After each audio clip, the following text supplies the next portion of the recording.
Varicose veins కి సరైన చికిత్స కోసం సంప్రదించండి ఎవిస్ హాస్పిటల్. నమస్తే రమగారు. నమస్తే జయ. రమగారు, ఏదైనా ఒక మంచి కథ చెప్తారా? మనోవ్యాధి మందు. అంతేనా? ఒక ఊళ్ళో ఒక రాజుగారు ఉండేవారు. మంచి భోజన ప్రియుడు, రకరకాల రుచులు. మనకు మళ్ళీ చైనీసు గీనీసు కూడా తినేస్తాడనమాట. ఓ, వెరీ గుడ్. ఆ రకాలు ఈ రకాలు తేడా లేకుండా అన్నీ చక్కగా తినేవాడు. రుచిగా ఉన్నది ఇంకో రెండోసారి వడ్డించుకునేవాడు. కొంచెం సుఖవంతమైన జీవితం. ఏదో యుద్ధాలని, వేటలని, వ్యవహారాలని, రాజ్య విస్తరణని అటువంటివి ఏం లేవు పాపం. అక్కడ హాయిగా ఉండేవాడు.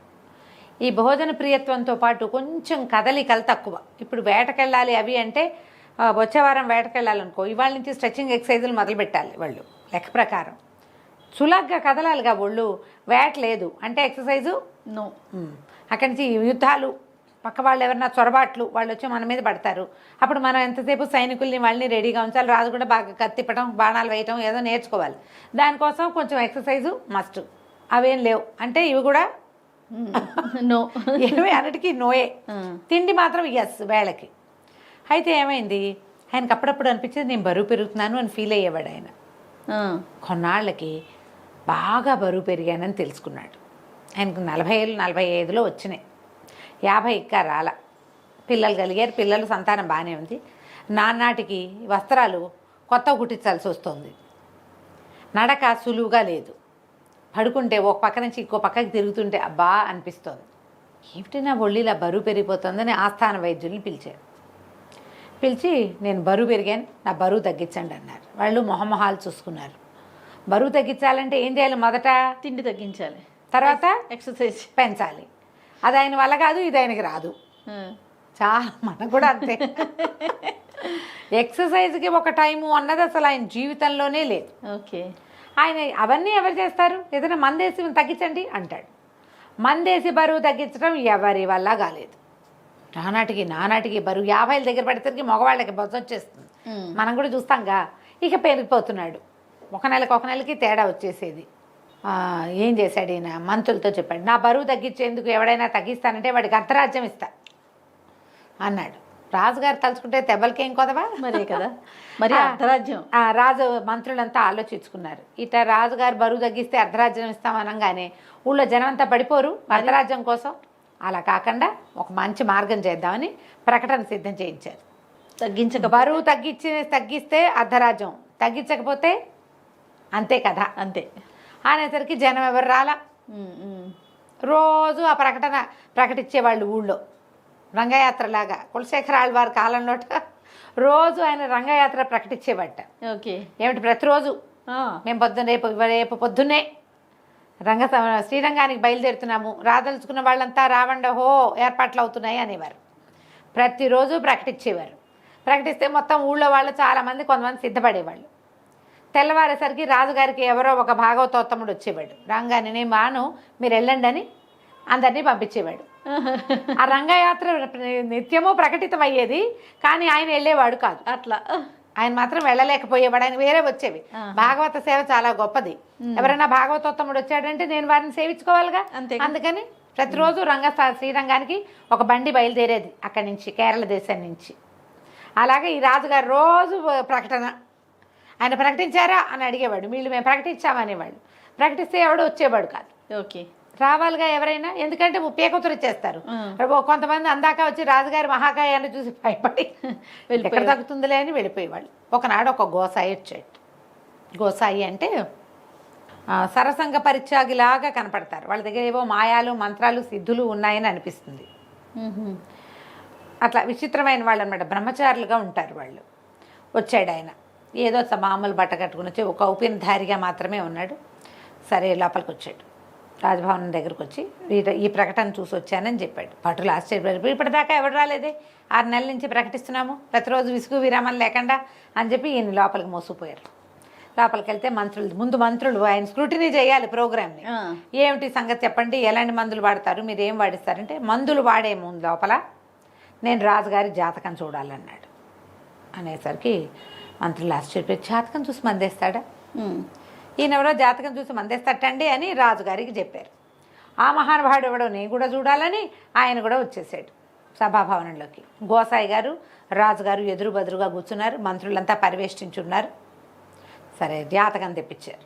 ఈయన జాతకం అంతా చదివాడు, అక్కడ పడేసాడు. ఈయనకి మంది ఎందుకండి అనవసరంగా అనేసరికి అదేంటి అన్నారు.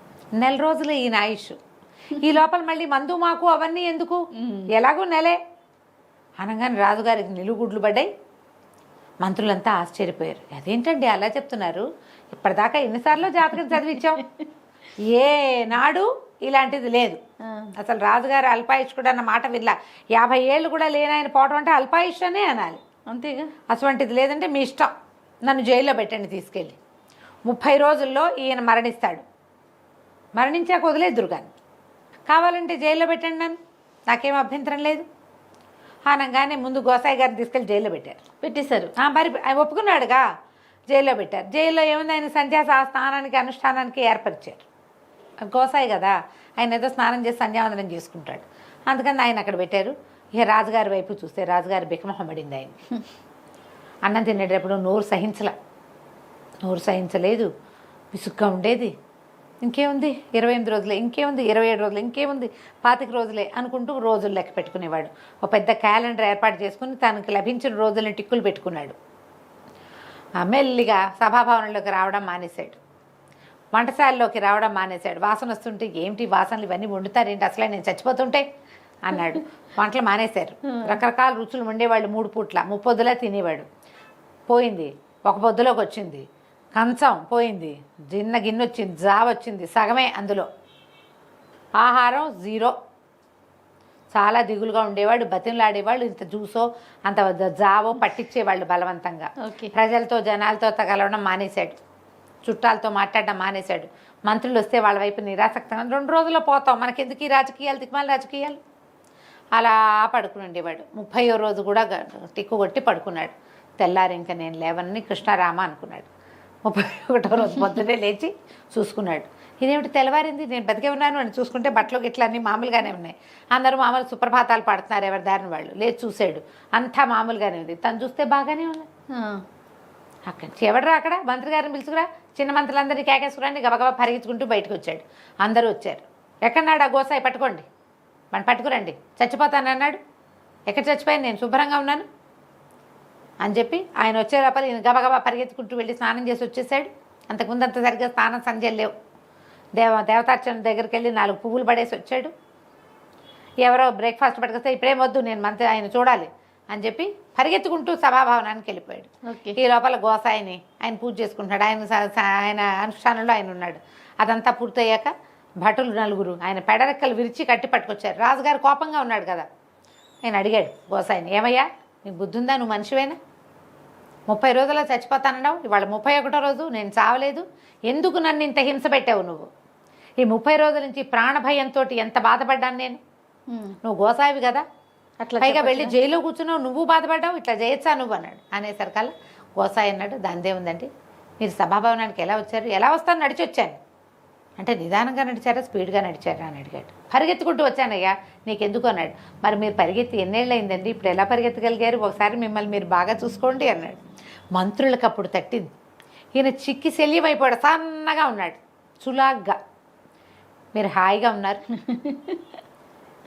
నేను బతుకుండటమే కదా, మీకు వైద్యం కావాలి, మీకు అన్నం మానేయండి అంటే మీరు మానరు, ఆడుకోండి అంటే ఆడుకోరు, మీకు ఒక దిగులు మనోవ్యాధిని కనుక పెడితే ఆ మనోవ్యాధితో తినడం మానేశారు, తిండి మానేయటమే మీకు మందు. మామూలుగా అయితే మానగలరా, దానికి ప్రత్యామ్నాయం ఇంకోటి చూసేవాళ్ళు. ఇప్పుడు చూడండి మీ ఒళ్ళు ఎంత చులాగ్గా ఉందో, పరిగెత్తుకుంటూ వచ్చారు హాయిగా. ఒకసారి అద్దం తెప్పించండి అంటే ఒక పెద్ద అద్దం తెప్పిస్తే రాజుగారు చూసుకున్నాడు. తను వేసుకున్న కూర్పాసనం తనది కాదు, కొడుకుది అది. ఓహో, ఈయన బట్టలు ఈయనకి వేళ్లాడిపోతున్నాయని రాజకుమారుడి బట్టలు తీసుకొచ్చి వేశారు. అప్పటికి ఎప్పటి నుంచో ఆ ఏర్పాటు జరిగిపోతుంది. బట్టలు అంతకుముందు బట్టలు పెద్దవిగా తెచ్చేవాళ్ళు రోజు, ఇప్పుడు బట్టలు చిన్నవి తేవటం మొదలుపెట్టారు. కుమారుడి బట్టలు సరిపోయినాయి ఇప్పుడు తనకి, సన్నగా గట్టిగా ఉన్నాడు. కుమారుడిని కొంచెం పెద్దది చేసినట్టున్నాడు. అంతకుముందు మహాకాయుడుగా ఉండేవాడు, దీర్ఘకాయుడుగా మాత్రమే ఉన్నాడు, పొడుగ్గా, ఒళ్ళు లేదు. ఆయన చాలా సంతోషించాడు. ఇది ఎలా పనిచేసి, ఒకవేళ నేను దిగులతో మరణిస్తున్నాడు, మీ గుండెకి ఏ బలహీనత లేదండి, అధైర్యం వచ్చింది అంతే, మీకు ఆరోగ్యం బాగుంది, కేవలం బరువు పెరిగారు అంతే, అది చూసే చెప్పాను, ఎక్సర్సైజ్ చేయండి, ఆహారం మోతాదుగా తినండి, అన్ని రుచులు తినచ్చు, ఏది తినకూడదు. మనం కూడా అంతే అంతేగా అని చెప్పి గోసాయికి అర్ధరాజ్యం ఇచ్చేయండి అన్నాడు. గోసాయి అన్న నాకెందుకండి అర్ధరాజ్యం, నేనేం చేసుకుంటాను గోసాయిని. మీ దేశంలో ఎవరెవరు తిండి లేకుండా ఉన్నారో వాళ్ళకి తిండి చూడండి, ఏ ఊళ్ళలో చెరువులు బావులు నుయ్యులు లేవో అవి నా పేరుని తవ్వించండి, ప్రజలకు ఉపయోగపడే పని చేసి వాళ్ళు ఆరోగ్యంగా ఉండేలా చూసి మీరు కూడా ఆరోగ్యంతో ఉండండి, రాజ్యాలు నాకెందుకండి అని గోసాయి గారు వెళ్ళిపోయాడు. కంచికి మనం ఇంటికి. చాలా బాగుంది రమ్మ గారు. నమస్తే అండి. నమస్తే జయ.